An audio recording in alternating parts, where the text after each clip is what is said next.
If you're after a family car that can pretty much do it all, then the Honda CR-V is well worth checking out. For starters, the jacked up suspension means it's really easy to get into the back, and there's absolutely loads of room even for adults. Plus, you can slide the chairs forwards and backwards and also recline them. And if you do get the middle seat, don't worry, because the flat floor means it's still reasonably comfortable.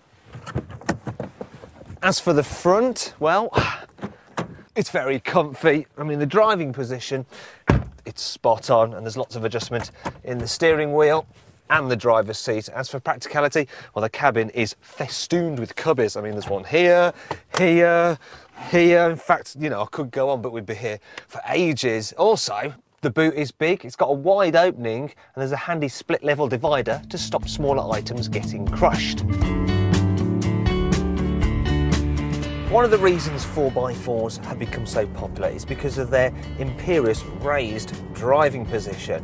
Not only does it give you a great view of the road ahead, it also gives you a sense of security. And in the CR-V, that is backed up by some clever active safety systems. For instance, we've got head restraints which move forward in the event of an accident.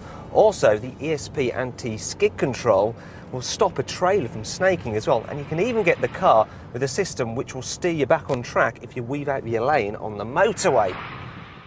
One of the things I really like about the CR-V is how it feels just like a normal car to drive. All the controls are nice and light, the gearbox is very positive, and while the suspension is a bit firmer than you'd imagine with a 4x4, it's not uncomfortable, and it does mean that when you go around corners, there's absolutely loads of grip and hardly any body roll.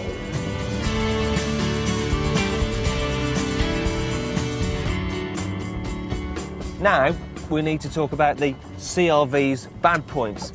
And while it does have four-wheel drive, and you can do a little bit of off-roading,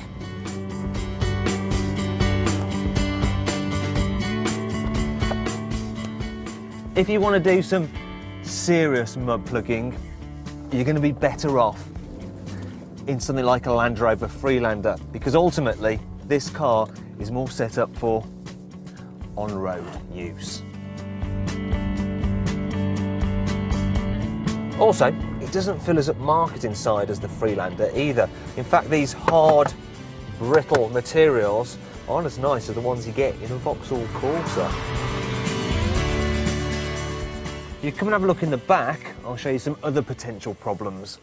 The Honda's ultimate load capacity isn't as big as on some other 4x4s or some estate cars, and those thick back pillars affect rear visibility. And finally, there's the car's looks, because that grinning grille might not be to everybody's taste, but then that's a matter of opinion. In my opinion, the CR-V is a great all-round family car that's well priced, well equipped, and will hold its value better than most.